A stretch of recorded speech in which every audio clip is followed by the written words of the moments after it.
Sejam muito bem-vindos ao canal Mesa de Debates. Eu sou o Guilherme e vamos, nessa segunda-feira aqui, começar mais uma entrevista, né? Eu tô com a Luciana, né, do MTST, né, esse movimento que tem ganhado uma importante projeção nacional, né, para a gente discutir um pouco, né, sobre o movimento, sobre a questão, né, da moradia no Brasil, né? Como que está sendo organizado tudo isso perante uma pandemia, né? Qual que é a importância desse tema, né? Perante, né, a pandemia.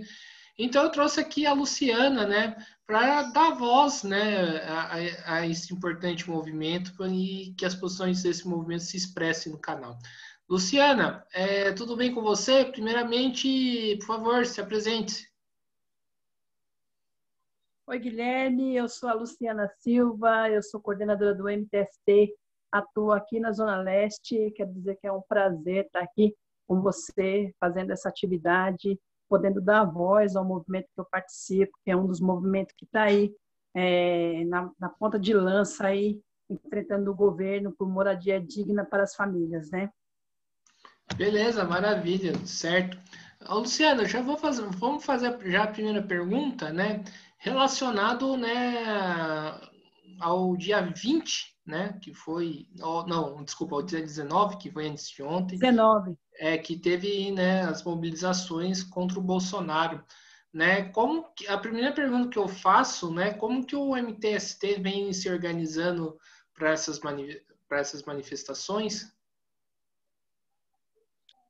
Bom, a gente tem visto que toda vez que é necessário a gente sair na rua, né, é perigoso, mas se a gente precisa sair é porque o governo, o presidente é maior do que o vírus, né?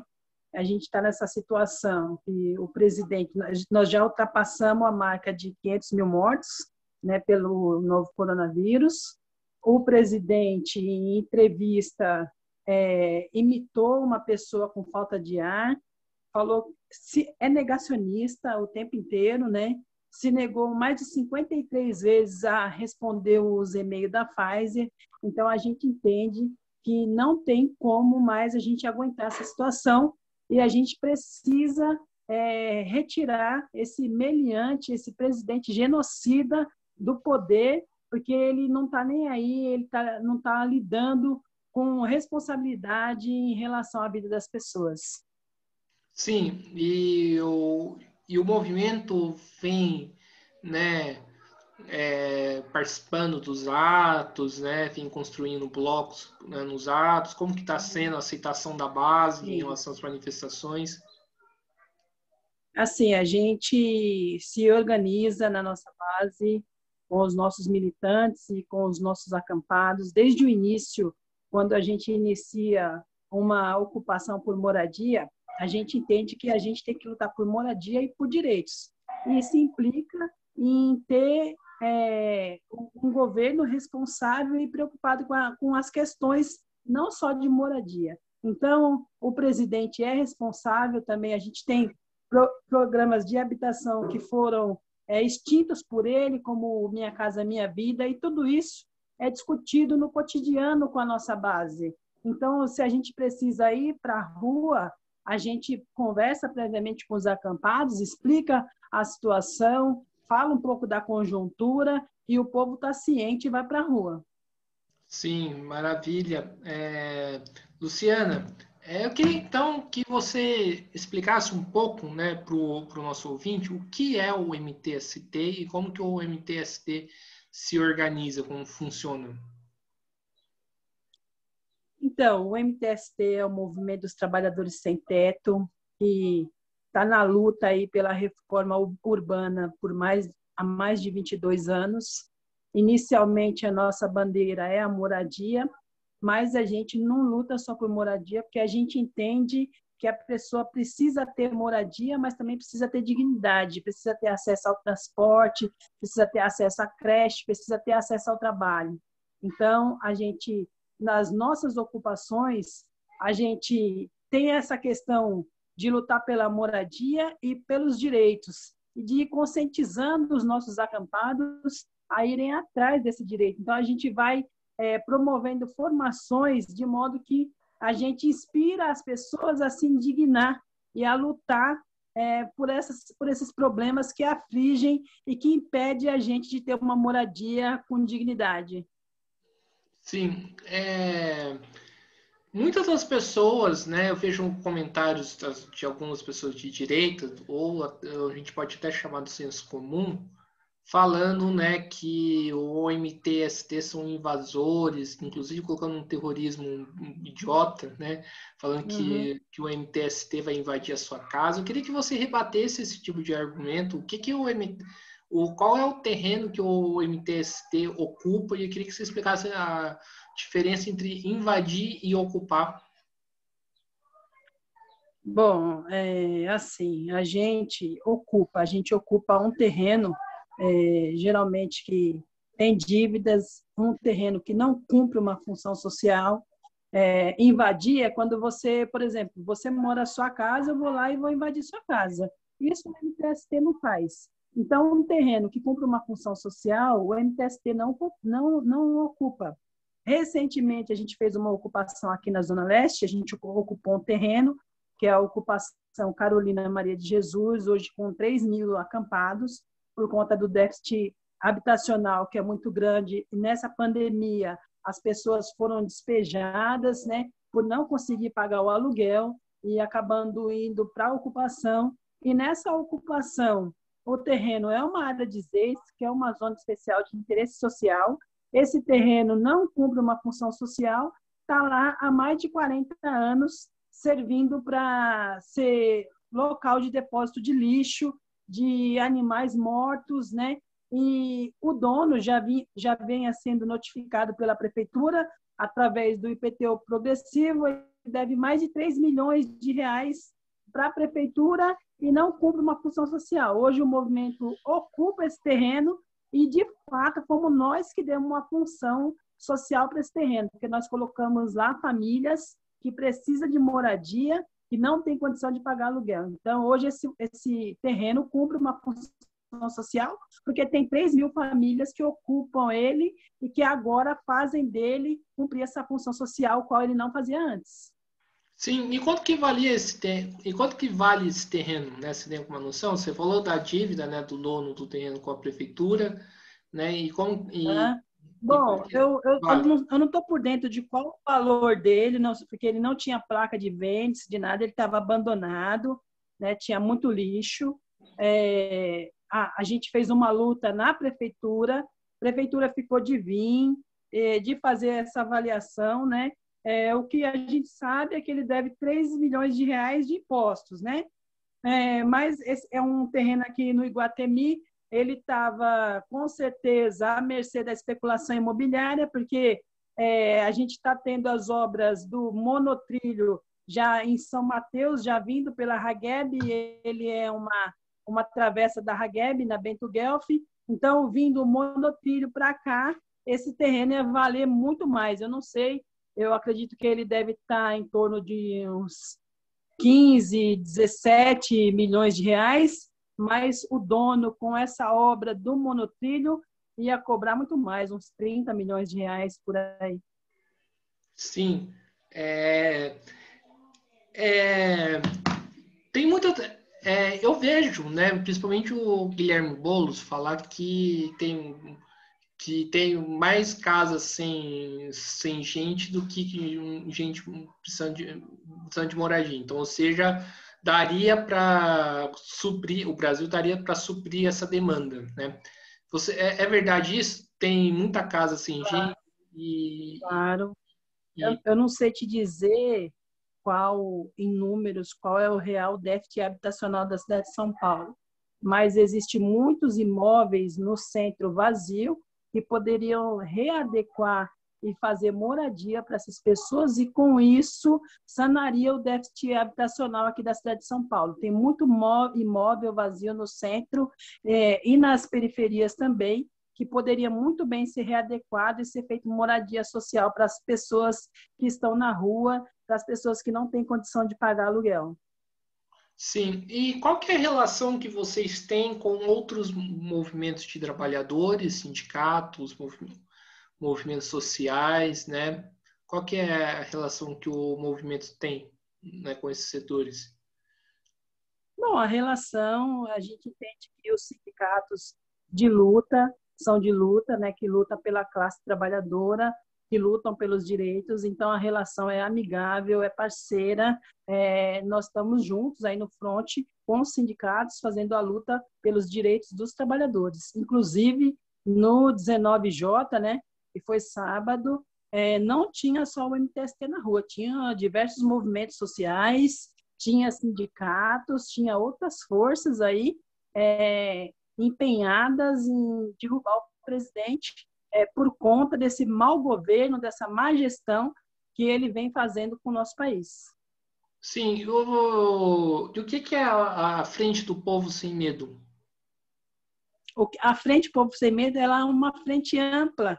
Ela foi feita em 2015 e ela está realmente para dialogar com os sindicatos, com outros movimentos sociais, para fazer uma frente ampla de luta, né? Ela está no centro, mas ela também está nas periferias, lutando pelas pautas coletivas, né?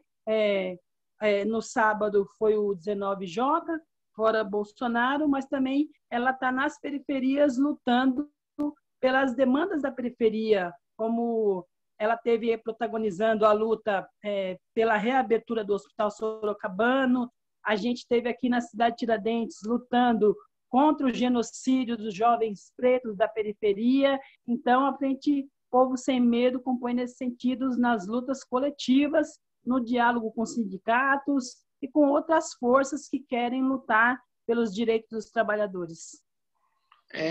Sim. E, Luciana,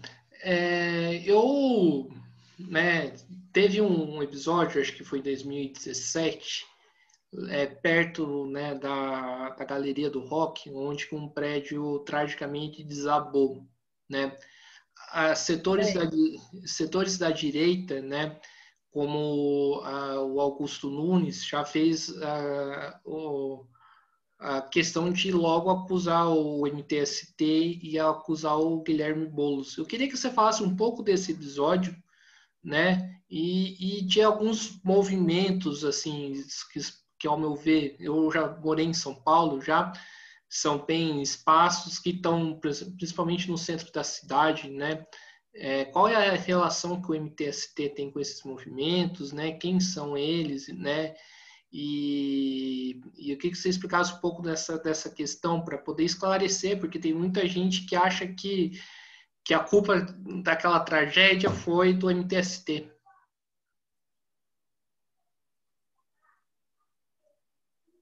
Luciana? Uhum. Oi, Guilherme. Bom, eu não estou aqui para falar mal de movimento social, mas o Augusto Nunes, ao afirmar que aquele prédio fazia parte do MTST, ele espalhou uma fake news, porque aquele prédio não faz parte do MTST. Nós não ocupamos prédio, nós ocupamos terrenos. E o Guilherme foi lá, né, com o nosso coletivo do MTST. Inclusive, nós trouxemos pessoas de lá, famílias de lá que não tinha para onde ir, para as nossas ocupações. Inclusive, hoje a gente tem alguns moradores aqui na ocupação Esperança Vermelha da cidade de Tiradentes que faziam parte daquele movimento, daquele prédio que pegou fogo. Existem vários movimentos, bons e ruins, né? Tem movimento que cobra, né? Mas o movimento dos trabalhadores sem teto não cobra, mas não dá para fazer uma crítica assim, porque para morar no centro tem um custo, né? Essas pessoas ocupam apartamentos, prédios, precisa ter água, precisa ter luz, precisa ter elevador, né? Eles falaram que as pessoas lá cobravam essa taxa, né? Então, existe bons e existe maus, né? Esse prédio não era do Movimento dos Trabalhadores Sem Teto, mas nós não estamos aqui para tacar pedra, até porque nosso telhado é de vidro também. a gente ocupa terreno que não cumpre uma função social, mas a gente esteve lá, né? Inclusive, rola na justiça um processo por conta dessas calúnias, deles falarem que o prédio é do MTST e não é. Acho, se eu não me engano, não tenho bem certeza, mas parece que já foi, o Augusto Nunes mesmo já desmentiu que não é do MTST, esse prédio, né? Não sei como está a situação de todas as famílias, né? Algumas vieram conosco, né? E eu não sei como que está a atual situação do prédio, enfim, de quem organiza aquele prédio, de quem organizava aquele prédio, né? Mas não tem nenhuma relação conosco, nós nunca fizemos uma luta juntos, não sabemos de quem é. Sim. Luciana, frente a esse momento de pandemia, onde que as contas sobem, né, o aluguel também sobe e o desemprego aumenta, né, e tem a questão dos preços, você vem percebendo uma adesão maior ao MTST e outros movimentos de moradia? Sim, claro, com a pandemia, agora o PSOL, junto com o MTST, conseguiram uma decisão inédita junto ao CNJ, proibindo, que proíbe, né, nessa resolução, os donos de terreno de despejar de propriedades, né, pessoas que não têm condição de pagar aluguel nesse período de pandemia. Mas essa resolução só saiu agora. Mas antes disso, o que estava havendo, né, era muito despejo, né, porque o povo ficou desempregado com essa questão da pandemia. Muitas pessoas, infelizmente, eu tenho que falar aqui, é um pouco pesado, mas é a nossa realidade. Nós que moramos na periferia, não temos condições de fazer um isolamento adequado, porque o povo da periferia, se for fazer o isolamento social, não consegue comer, né? E também na periferia, uma realidade da periferia é que os idosos, eles, com a renda deles, eles contribuem com a questão econômica da casa. Então, eles trabalham também. Então, é claro, teve muito despejo na pandemia, aumentou também o número de violência em relação às mulheres que sofrem violência doméstica. Então, não só o MTST, mas movimentos que fazem ocupações espontâneas também cresceram na cidade, por conta das pessoas não conseguirem pagar o aluguel e ter que escolher entre pagar o aluguel e pôr o pão de cada dia na mesa. Sim, e você falou da questão da violência da mulher, né? Como que o movimento lida com isso dentro do próprio movimento? Dentro do próprio movimento, a gente lida, porque a gente não somos só os bonzinhos do lado da história, né? A gente também tem no nosso movimento essa questão do machismo que a gente precisa combater e combate todos os dias, né? Então, a gente tem enfrentado, conversando com as mulheres, conversando com os homens, que é uma coisa inédita, porque os homens não gostam de falar sobre machismo, né? Então, a gente está provocando esse debate, né? Trazendo uma reflexão dos homens, eles por eles próprios, sobre essa questão do machismo, né? A gente tem feito rodas de conversa, debates, isso é nas nossas ocupações que estão em terreno, nas nossas ocupações que não estão em terreno, é recorrente a gente levar o tema da violência doméstica e como a gente obter formas que é a informação para combater, né? Além do mais, a gente tem uma ocupação de mulheres que virou uma casa de acolhimento a mulheres que sofrem violência doméstica aqui na Coab José Bonifácio, chamada Teresa de Benguela. Lá também a gente intensifica o debate. E, Luciana, hoje o movimento é um movimento independente ou tem alguma influência de algum partido político, de alguma organização por trás? Não, o movimento é independente. Independente do Guilherme ter saído candidato a presidente, ter saído candidato a prefeito pelo PSOL, aí foi uma coisa que ele avaliou a identidade dele e aí a gente pensou junto, né, dele pessoal com o PSOL, mas o PSOL não é o Movimento dos Trabalhadores Sem Teto e não tem nenhuma influência sobre nós, não. A gente é um movimento independente. Perfeito, maravilha. E como que está sendo aí as ocupações, né, perante a pandemia, né, onde que a gente tem toda essa questão do fica em casa e tudo mais? Como que está sendo lidar? Quais estão sendo as dificuldades nesse momento difícil? Então, a gente segurou um tempo, mas o povo não aguentou esperar. A gente foi... É difícil, né? Não é fácil fazer uma ocupação, né? Mas as pessoas estão precisando muito, tanto que foi inevitável, como a gente falou. O vírus, o presidente é maior do que o vírus, né?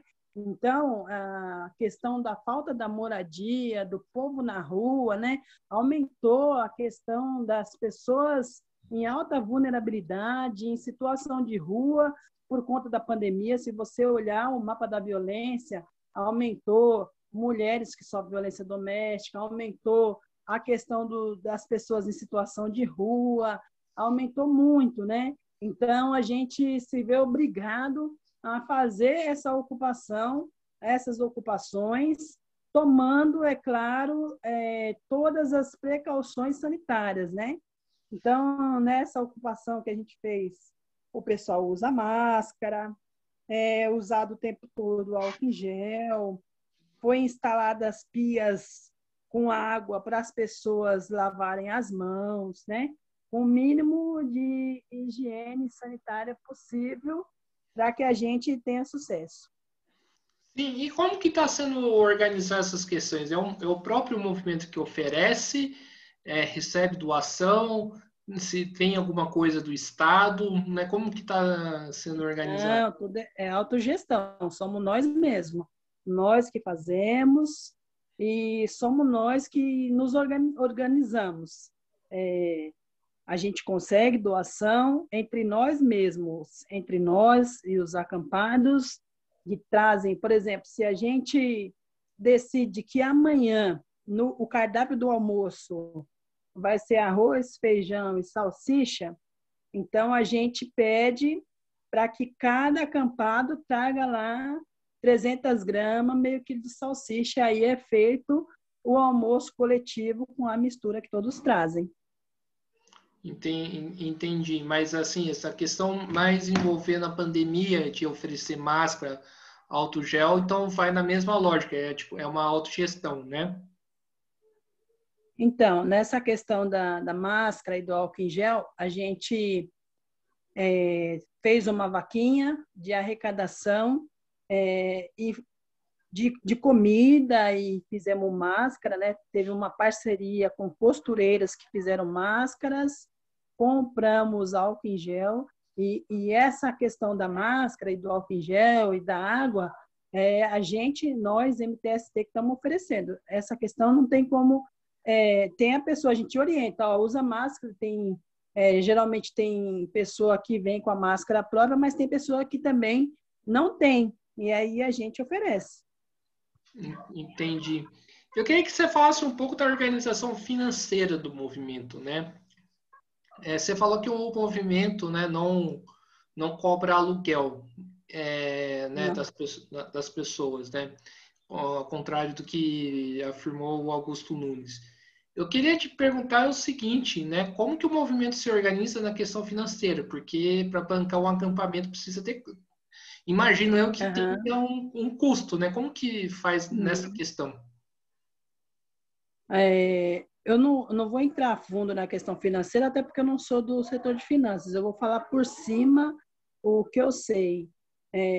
Tem pessoas que contribuem com o movimento, pessoas físicas, né, que se intera com a causa, que se identifica com a causa, sindicatos também, e também a gente, quando tem um propósito específico, quando a gente teve que, por exemplo, reformar o nosso barracão de formação, que teve teto ecológico e tal, a gente fez vaquinha específica na internet e conseguimos o valor. Certo. E eu queria que você falasse um pouco, né, como aprofundasse um pouco mais, falasse um pouco mais, né, de como que o movimento vem vendo esse cenário político nacional, né, de crise sanitária, crise econômica, né? Como que Tá vocês bom, tá travando. tá? Como que vocês veem esse movimento, Bom, esse cenário? bom, esse cenário tá ruim desde o começo. A gente vê um presidente que até agora a gente não viu nada, nenhuma medida positiva para o povo, né? Não fez testagem em massa, não comprou vacina, zomba das pessoas que tiveram coronavírus, né? E está aí promovendo motocicletas, só andando de jet ski. Então, a gente avalia que não tem condição mais e a gente está indo para cima para derrubar esse presidente, para querer o impeachment dele, né?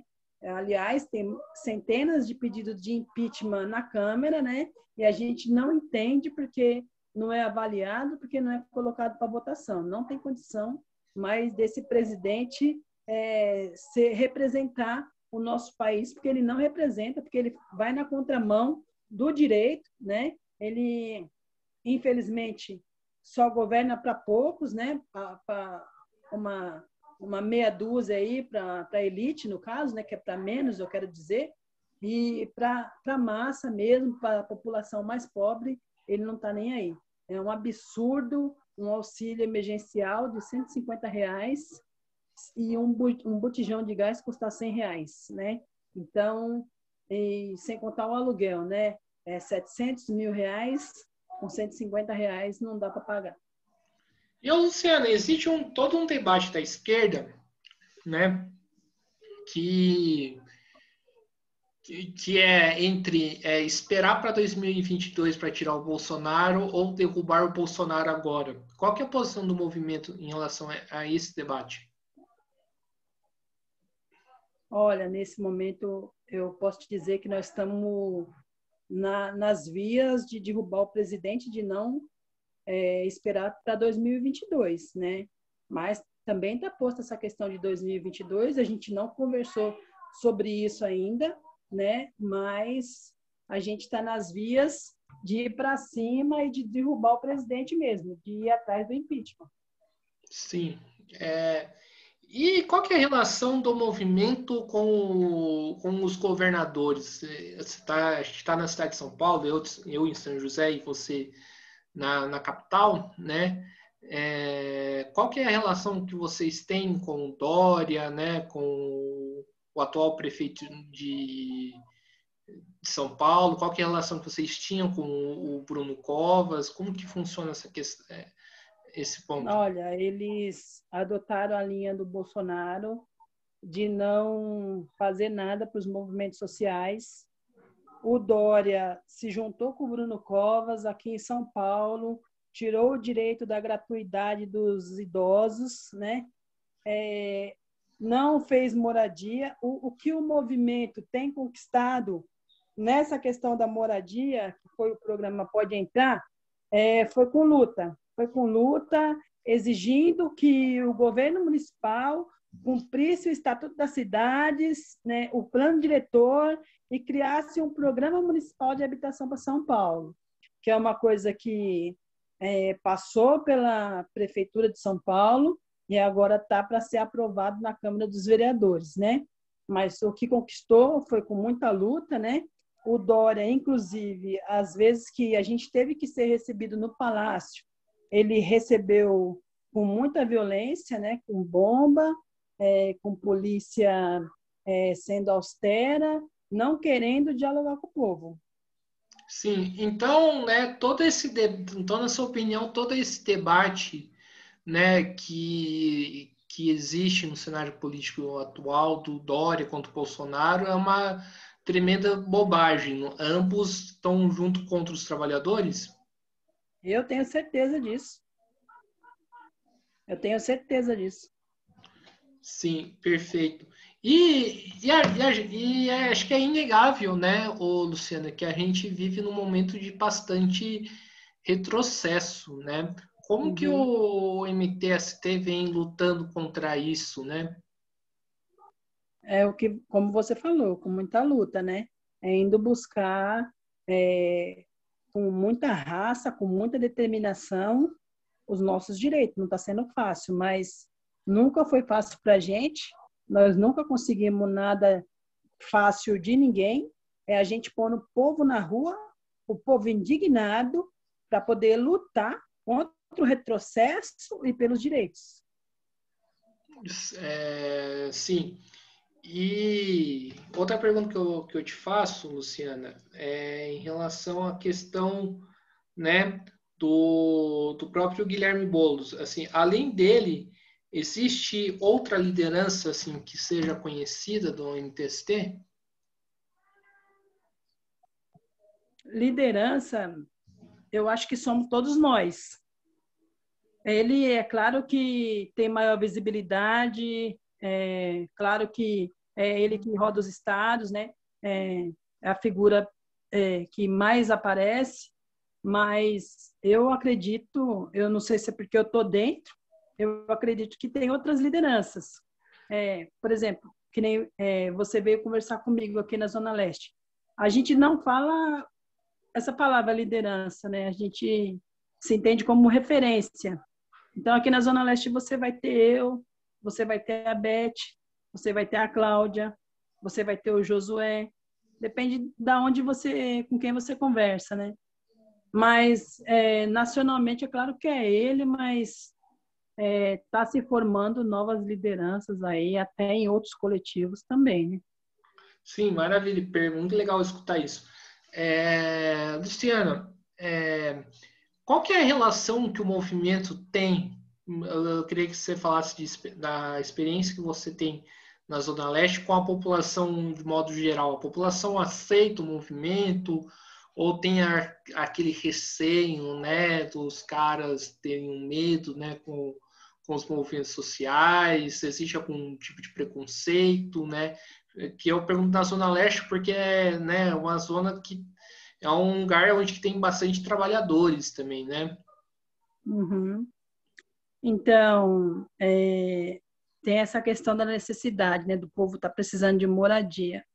Mas tem aquela questão da pessoa até ela se formar, até a gente conseguir sentar numa roda de conversa para explicar, a pessoa vem com aquele pensamento que ela está fazendo errado, que ela está invadindo, né? Aí leva um tempo para a gente desconstruir e dizer o que a gente está fazendo não é errado, porque a gente está ocupando uma área que não cumpre uma função social para poder pressionar o governo, para exigir o governo que faça com que o proprietário faça-se cumprir a função social da terra e fazer um projeto para aquela área. Até a pessoa entender isso, ela acha que ela é uma invasora, ela acha que ela é ilegal, tem medo da polícia, mas é questão de dias para a gente conversar e a pessoa desconstruir isso.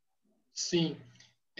Eu queria que você falasse um pouco, né, para o nosso ouvinte, né? Porque muitas das vezes a pessoa acha que ocupar um terreno é legal, né? Tipo, como se estivesse indo para uma colônia de férias ou para um hotel onde está tudo tranquilo. Eu queria que você falasse um pouco, né, quais são as dificuldades, os apertos que vocês sofrem durante uma ocupação. Primeiro tem a questão policial, né? Que a gente tem que lidar com a polícia, né? E aí a gente não vai assim, eu vou ocupar esse terreno, assim, tem toda uma pesquisa, né? A gente vai no terreno certo, a gente ocupa o terreno que não cumpre uma função social, porque no artigo 5º da Constituição ela dá o direito da propriedade, né? Mas também ela diz que a propriedade tem que cumprir uma função social. Então, a gente tem que lidar com a polícia que muitas das vezes não sabe disso, que quer tirar a gente na marra, e a gente já restabeleceu e a gente quer que a gente só saia de lá depois que a gente ir para a justiça. Essa é uma questão que muita gente tem medo, a gente tem que trabalhar isso. A gente chega, muitas vezes, a gente chega sempre à noite, geralmente está muito frio, né? Não tem nada, a gente tem que levar água, tem que fazer café, a gente dorme lá, e é difícil, mas tem gente que encara isso como uma missão, como eu, e vou para cima. Enquanto tiver gente sem casa, ocupar é um dever. Sim.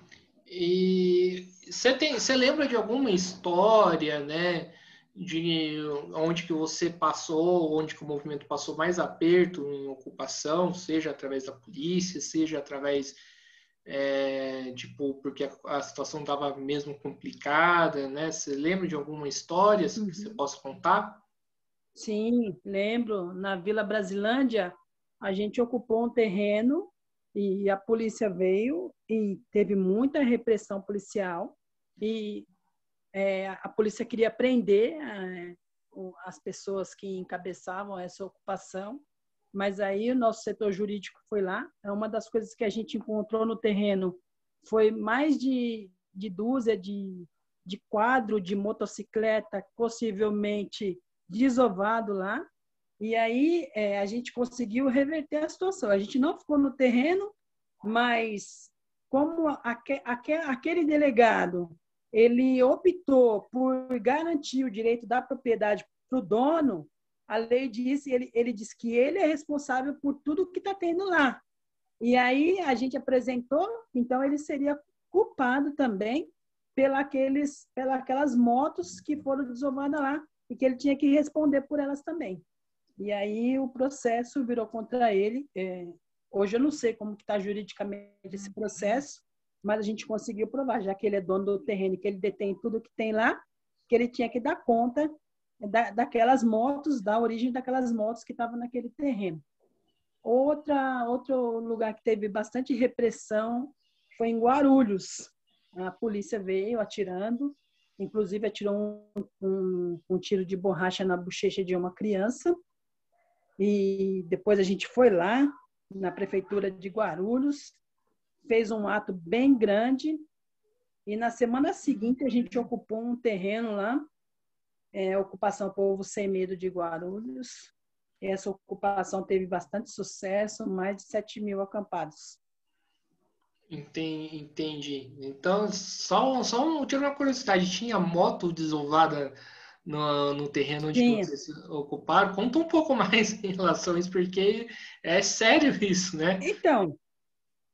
Então, o terreno estava lá abandonado, não cumpriu uma função social, a gente foi lá e ocupou esse terreno. E aí a gente encontrou vários quadros de moto. E aí a polícia veio, fazendo valer o direito da propriedade, prendeu a gente, levou a gente para a polícia, para a delegacia. E aí o dono falou, é meu. Aí falou, é seu, é meu. Então, tudo que tem lá, você se responsabiliza por tudo que tem lá. Eu me responsabilizo, é meu. Aí a gente falou, e aqueles quadros de moto que tem lá? Tem mais de dezenas de quadros de moto que tem lá. Então, você tem que ser responsável por essas motos que possivelmente estão desovadas lá. Aí a conversa virou um pouco, né? Entendi. Do ponto, né, sobre a questão mais de justiça mesmo, né? Como que o movimento lida com a justiça e como que a justiça lida com a questão de moradia? A justiça ela costuma ser neutra, como muitas pessoas falam, ou ela tenta procurar favorecer, né, algum lado, né, da moeda?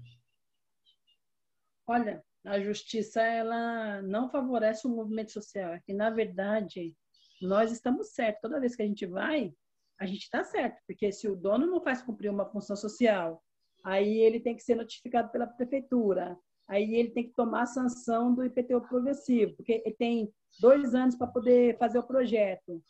Se ele não faz, aí ele toma a sanção do IPTU progressivo. Então, até desapropriar, a gente vai para cima para fazer se cumprir a lei, que é, em última instância, fazer com que a justiça, que ela pode desapropriar esse terreno e fazer cumprir, fazer moradia social para as pessoas. Sim, e o poder legislativo, né? Como que atua, né? Em relação. É luta, é luta. A gente recentemente, eu não me recordo o dia, mas acho que deve ter umas 2 semanas, com esse programa Pode Entrar, que é municipal. E eu acredito que o pessoal... Você está em Porto Alegre? Não, eu sou de São José dos Campos, São Paulo. São José dos Campos, né? Pode também, de repente, virar modelo aí para São José dos Campos, né? Vai ter que ser votado na Câmara dos Vereadores. E ele estava engavetado, os vereadores não estavam nem aí. E aí a gente foi lá fazer uma luta lá na Câmara dos Vereadores. E aí os vereadores, principalmente da oposição, os vereadores do PSOL, do PT, aí eles falaram que vão acompanhar de perto. Mas anteriormente estava engavetado, ninguém estava falando nada do programa Pode Entrar. Sim. Então, tirando a oposição, o que se percebe é, né, um verdadeiro descaso com os movimentos sociais. Ah, claro, claro.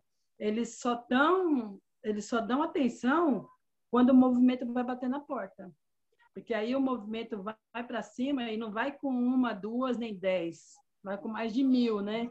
E aí o negócio toma proporção maior. E aí tem visibilidade, e aí tem mídia, e aí o pessoal começa a dar uma atenção.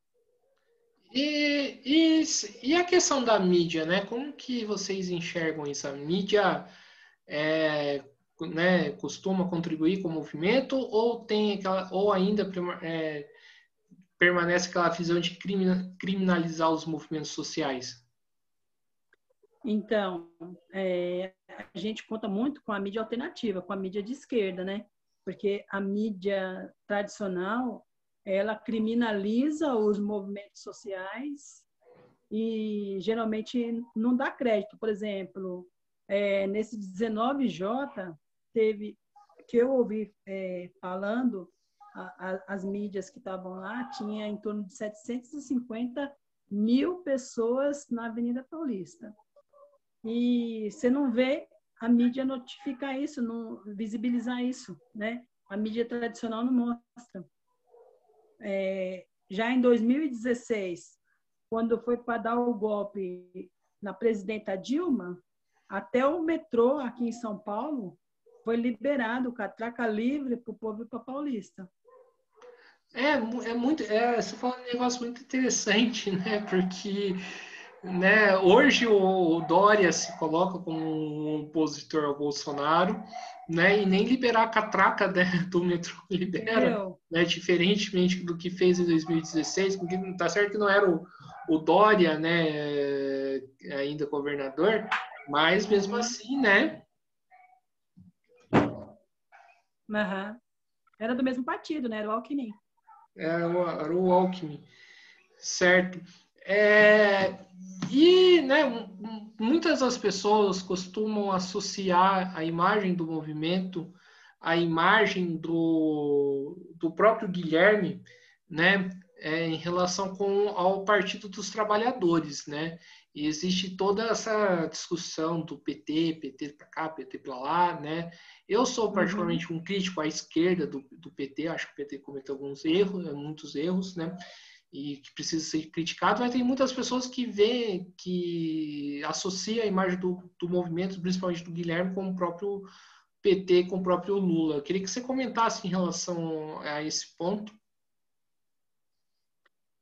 A gente tem também muitas críticas para fazer ao Lula, embora eu, Luciana, particularmente, considero ele um grande líder e que fez bastante pela classe trabalhadora, né? A gente tem que agradecer aos programas sociais. Eu, por exemplo, sou filha de nordestinos e na região dos meus pais, na Bahia, não tinha luz elétrica, por exemplo, e com o programa Luz para Todos, agora tem energia lá. A gente tem que agradecer o ProUni, né, a Rede de Cotas, muitas coisas a gente deve ao Lula, né? Mas também não dá para a gente também fechar os olhos para esse acordo que ele fez para poder governar, né? Ele tinha que ter feito acordo não com partidos de direita, ele tinha que ter feito aliança com o povo, né? E o Guilherme, ele é filiado ao PSOL, não ao PT.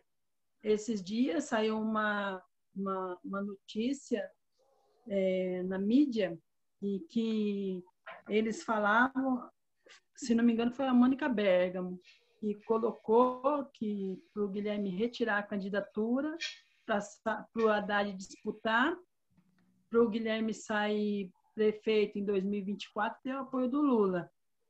E a gente falou, claro que não. A gente não foi nem procurado, esse é balão de ensaio que estão jogando na mídia.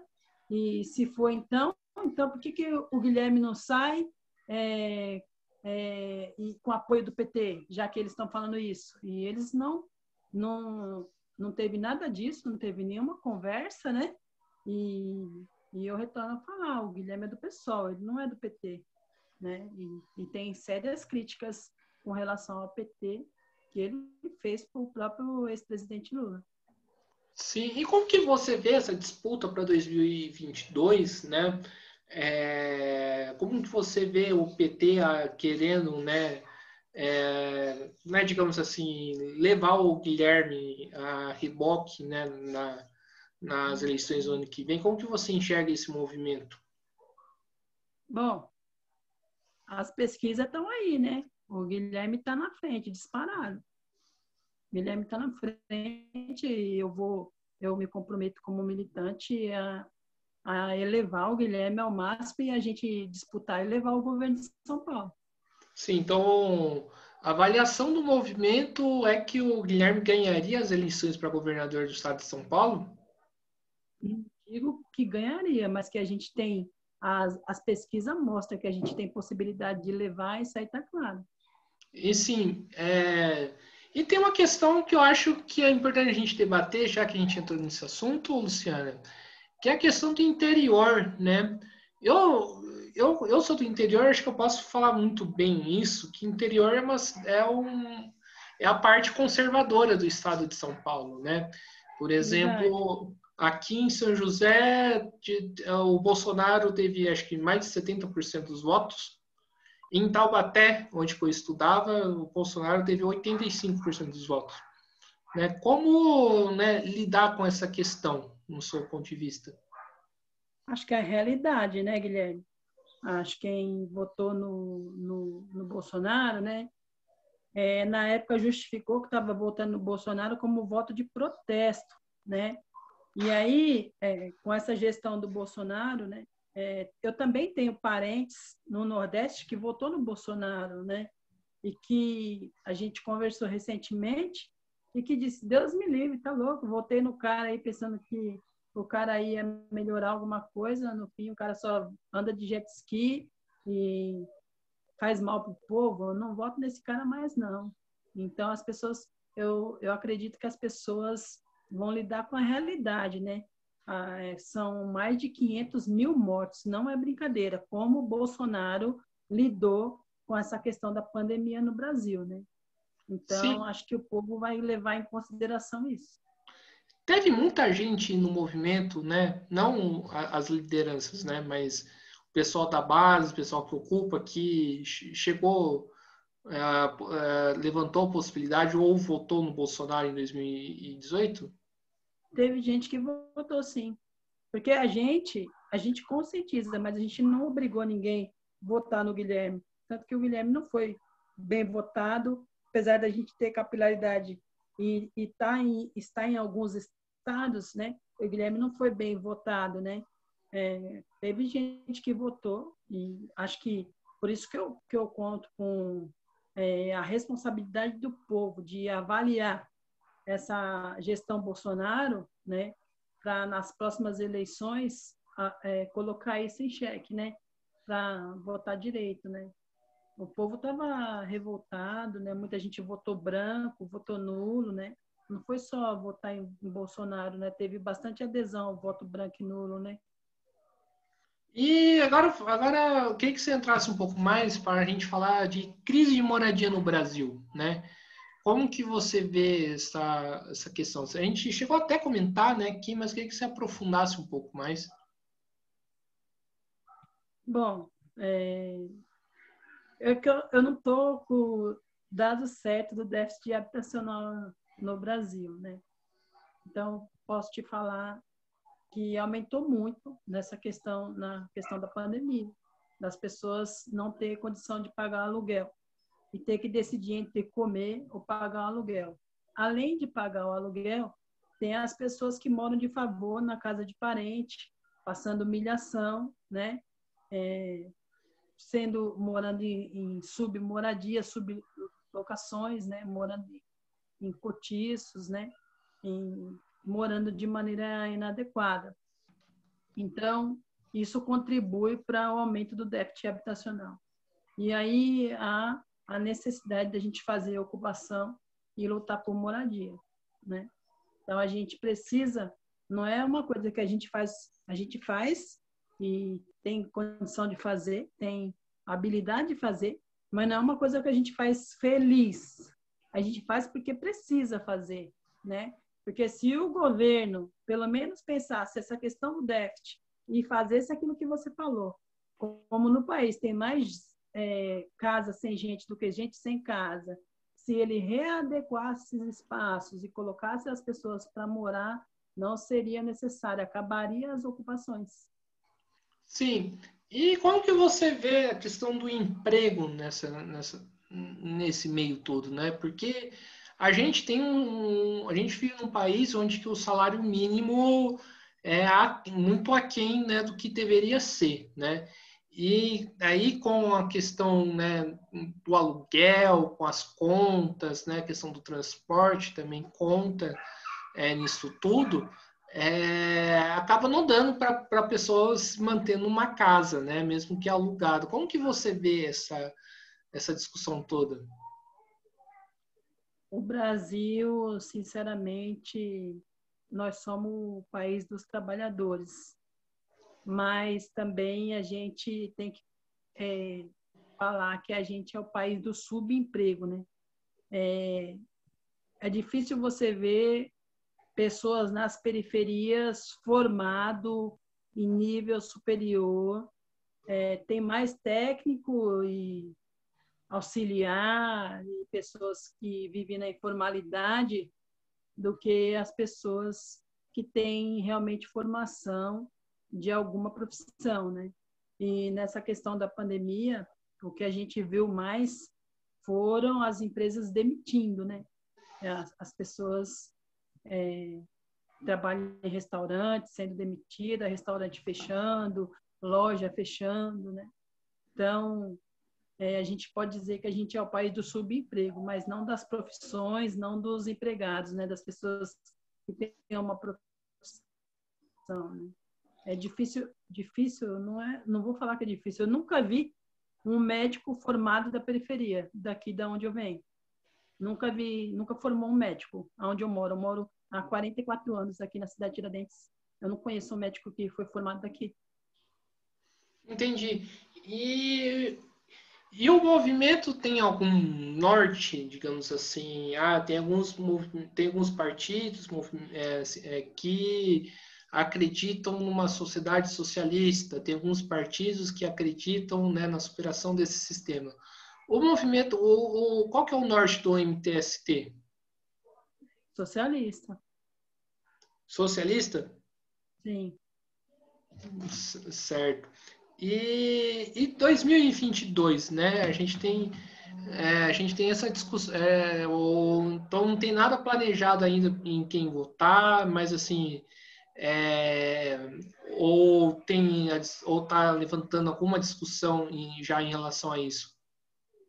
A gente está conversando agora sobre as eleições para o governo do estado. A gente quer, aí ele ainda não falou que quer, mas a gente quer, eu acredito que São Paulo quer Guilherme governador, para eleições presidenciáveis. A gente ainda não discutiu, né? Mas tem grandes nomes, né? Tem o próprio presidente Lula e ex-presidente Lula, que possivelmente possa disputar o pleito, né? A gente não discutiu ainda no movimento as eleições presidenciáveis, não. E tem muita gente que foi infectada pela Covid-19 e que chegou a falecer dentro das ocupações? Claro, tivemos. Hoje eu acabei de chegar do hospital com um companheiro que possivelmente está com Covid e ficou internado. Por isso eu cheguei um pouco atrasada.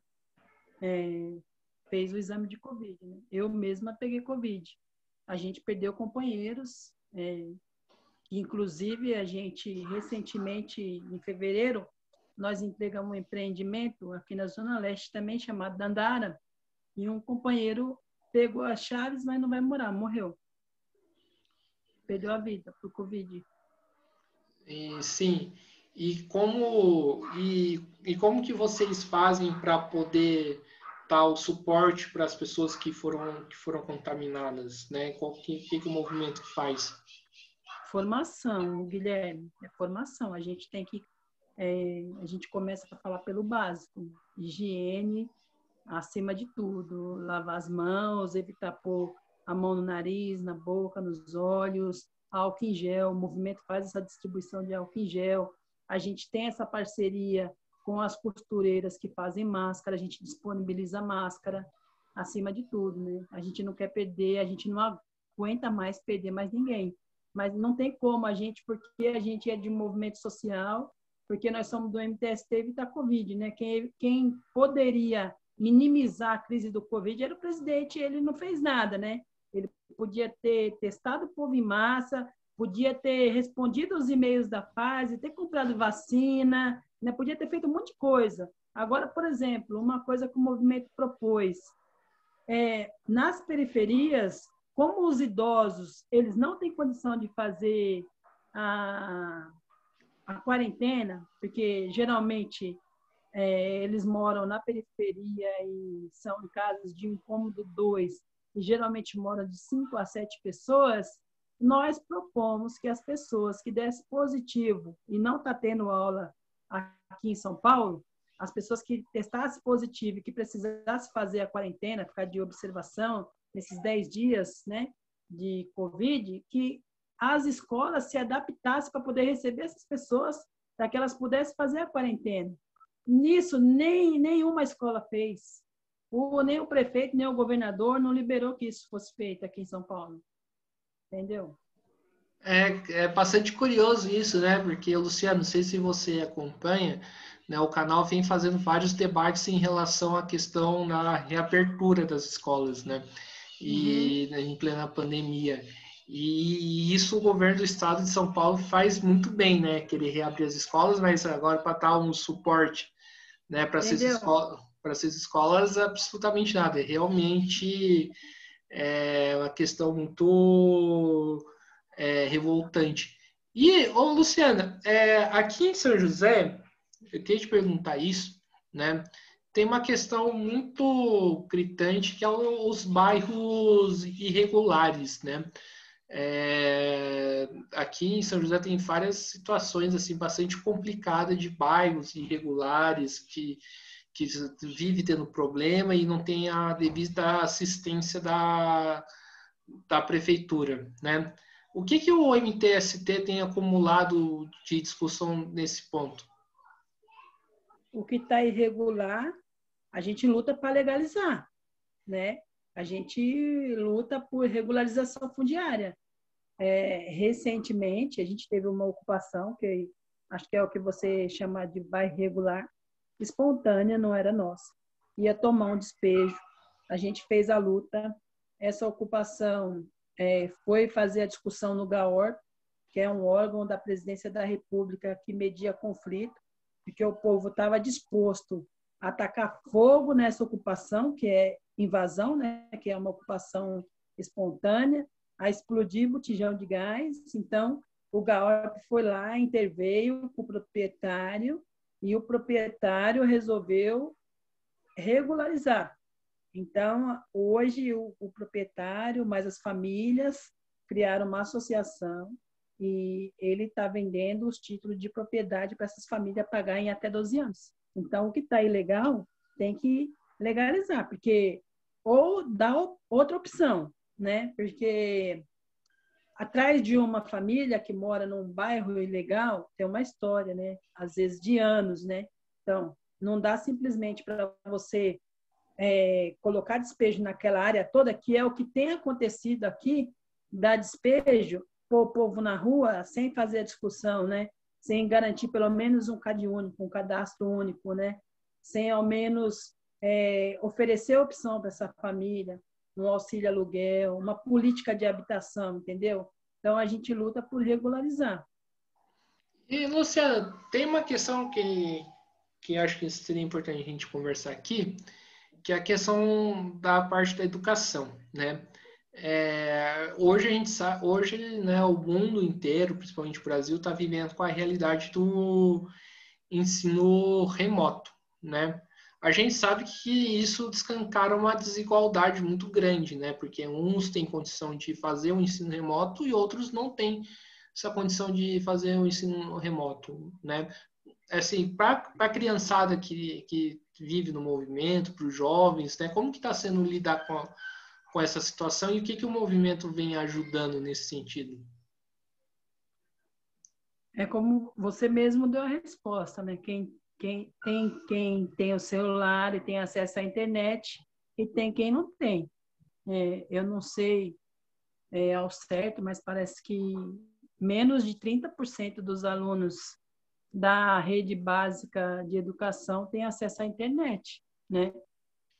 O movimento também tem auxiliado nos cursinhos populares, né? Tem o cursinho Teresa de Benguela, que ajuda jovens a prestarem vestibular, mas nesse período de pandemia também levantou aí a sua dificuldade com acesso à internet. Tudo a gente está tendo que fazer remotamente e fica essa questão da qualidade, né? Quem tem acesso faz melhor, agora quem não tem, não tem como fazer, né? E aí quando você fala em educação, fica principalmente a questão do papel do educador, do professor, né? Porque o filho, quando traz a tarefa para a mãe fazer, a mãe não é professora, né? Muitas vezes ela nem sabe do que se trata aquela matéria, né? Então, ela nunca vai prestar o auxílio ao aluno como o professor, né? Então, é difícil, né? É complicado. Perfeito, perfeito. E, Luciana, estamos chegando aqui no final de mais uma entrevista do Mesa de Debates. Quero agradecer imensamente por você ter aceitado o convite, né? Eu digo aqui que é muito legal escutar as pessoas, principalmente dos movimentos sociais, de moradia, né?